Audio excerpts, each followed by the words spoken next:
My name is Daniel Gonzales. I'm a contributing author with the website xgaywatch.com, and I'm also a former patient of ex-gay therapist Dr. Joseph Nicolosi.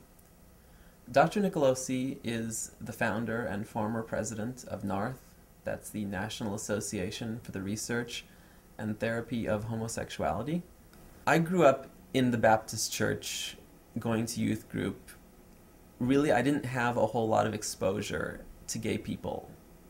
Really just two.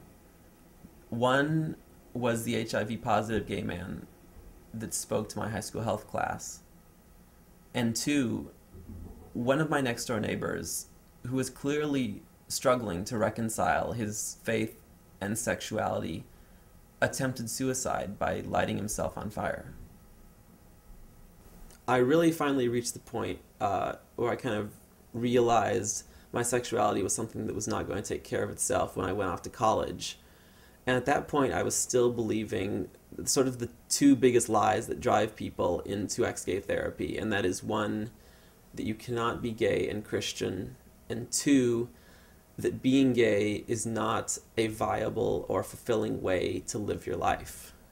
And I really believe that if someone if someone buys those two lies, that they will have no choice but to believe pretty much anything that an ex-gay group tells them.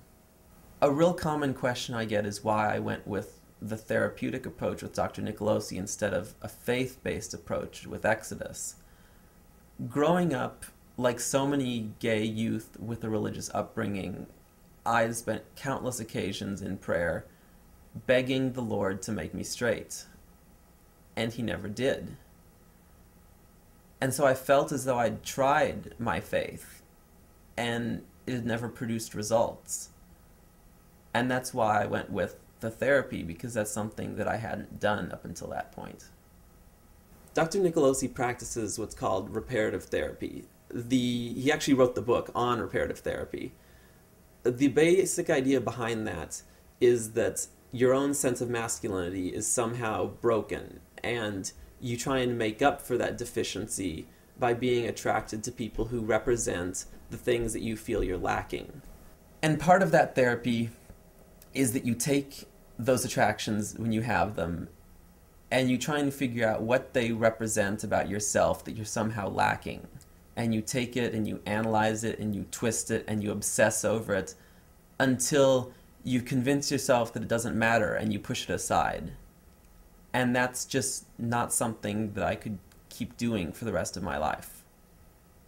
What I learned about change is that you can change your behavior, and you can change how you perceive yourself and how you perceive the world, but you can't change your sexual orientation.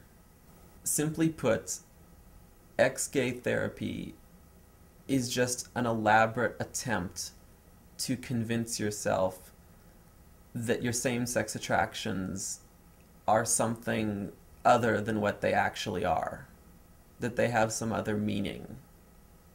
To quote an exchange ex-gay survivor Peterson Toscano had with his father from the documentary Fish Can't Fly. So my dad says to me, "Son, you did your best. Besides, you can't make a fish fly." And Dad's right. You can't make a fish fly. But you could chuck a fish across the room, and for a few fleeting moments, it really believes it's flying, until it smashes its head against the wall. What did ex-gay therapy accomplish? In the end, well, I was in therapy for about a year and a half, and it was at least another year before I wanted anything to do with gay people. So 2.5 more years of repression. And my insurance didn't cover the therapy, so that was all out of pocket, thousands of dollars. But most tragic was the loss of my faith. For so many people, gay people who grew up as religious people, their faith is just a part of themselves that is so painful that they can't allow it to continue to be a part of themselves. They have to purge themselves of it in order to move on.